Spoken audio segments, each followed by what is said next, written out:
A successful tenant move out instruction list for happy tenants and to help you avoid court. Coming up.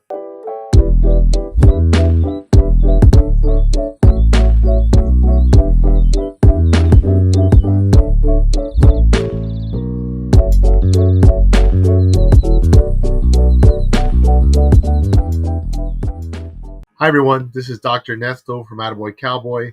On this channel, we give you health and wealth tips to help you be more successful. Now, whenever your tenant moves out, there's always that fear, like, oh wow, is my landlord going to nail me? Is he going to take all my deposit? And it's understandable because a lot of times people damage the property and they do end up having to pay that. Otherwise, they wouldn't be nervous.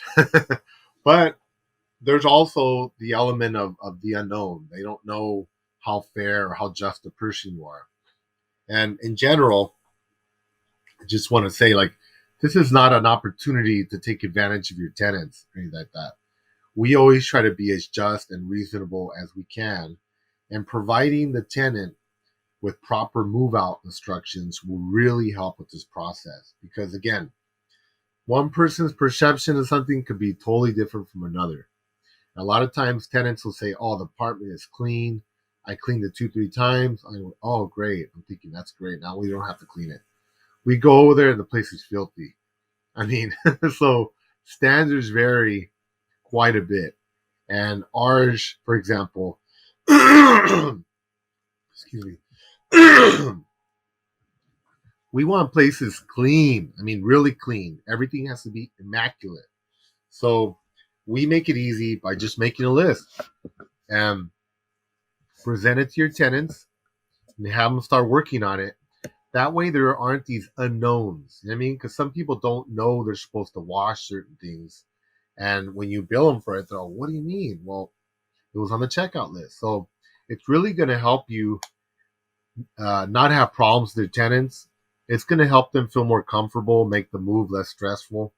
I remember I read one time that moving is the second most stressful thing that people do in their life. And number one was a death in the family. So just to give you an idea of what your tenants are up against. And I understand that. I mean, we feel a lot of stress and heat, and sometimes people get angry. And, so if you make it easy for them, reduce the unknowns and the variables. So here's a simple list. Tenant move out instructions, and I'll post a copy of it down below so you can look it out. You can check it out. You can add stuff, subtract. And I put my phone number on there. I X'd it out. You can put your phone number. And then I put an address where we have them drop their rent. So we have them drop all their keys there as well. You can fill that in with your information. We make it clear that if they don't give me the keys, they have not legally checked out the property and they're going to be charged by the day. That happens a lot where people are like, why are you moved out? Oh, I forgot to leave the keys. Well, legally, they haven't moved out. So when they see they've been subtracted 2-3 days from their rent, from their deposit, they're pissed. But, it's very clear that's what the law is. If they haven't given you the keys, you legally cannot go in there and start cleaning or showing the place or whatever without permission from the tenant. So it's best to just be very clear in everything, even if they don't like it. People don't have to like it. That's just what the law is. We have to follow the law. So make it clear. And then I have general instructions here. They need to leave a forwarding address so you can send them their security deposit itemization form. Now, in California, you have to mail that deposit within 3 weeks. It can vary.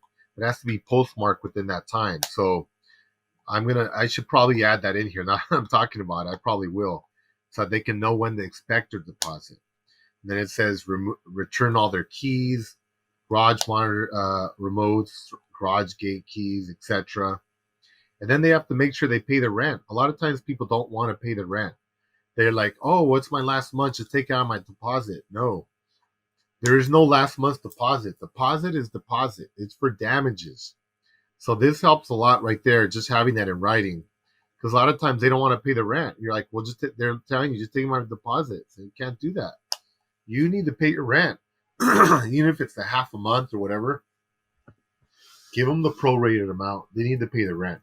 And you can refund their money, whatever that's left of their deposit. You don't know what kind of condition it's going to be in. So hold as much as that deposit as you can, because that's your security deposit. That's your insurance to make sure that they give it to you in good condition.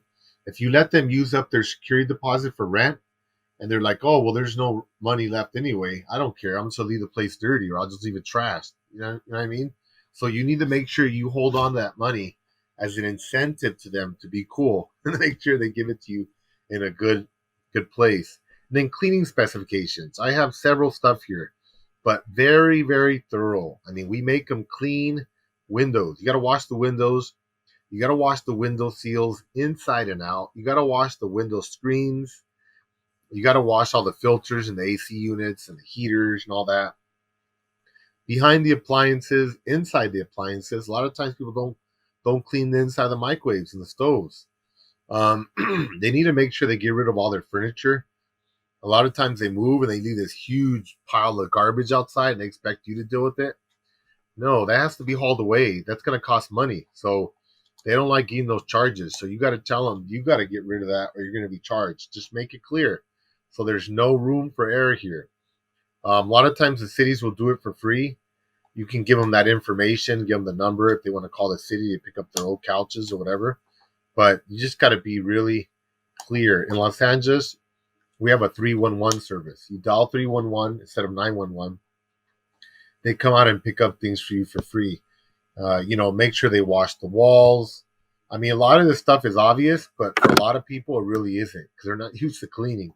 And I've seen my tenants' houses. I'd say probably 75% of them live in a way that I would never live. It's just very dirty. I don't know what's going on, but a lot of people are just really messy. So, make sure they clean the toilets. The porcelain has to be unstained and cleaned in the sinks and the toilets and stuff. They can't have calcium deposits or whatever. They got to clean it. You got to make it real clear. If they have a driveway, you want to make sure the concrete is degreased. They don't have like an old car that's been dumping grease there. They need to clean that. They have countertops, granite countertops, stuff like that. They need to scrub it down. Smoke detectors, the bulbs, they have to have batteries in them that can be working. A lot of times people pull them out because the batteries die and they don't want to buy a battery. So make them buy the battery and make them put it back up to make sure it's functional. And if you have it on here and they don't do it, then when you have to bill them because you had to pay someone to do it for them, it's not a surprise because it's on the list, right? So it feels a lot better when they know, okay, well, this guy's right. I didn't do that. But when you just come out and you charge them and it's something they didn't maybe think about and they should have thought about it, it's not really your responsibility. But again, you just want to avoid conflict. So make it really easy. Just spell everything out as if they had no clue. And just make sure that they get everything cleaned. Go do an inspection. If it's not clean enough, let them know. You got to clean it again. You got to clean this. You missed this. You missed that. And then tell them, hey, you can only do this up to your move-out date. If it's not done at that time, I'm going to hire someone to clean it, and then you're going to be billed for it. And then sometimes the tenants will say, well, hey, what if I help out? I'll come help you out. No, you don't want their help because they're going to be there dragging their feet. And no.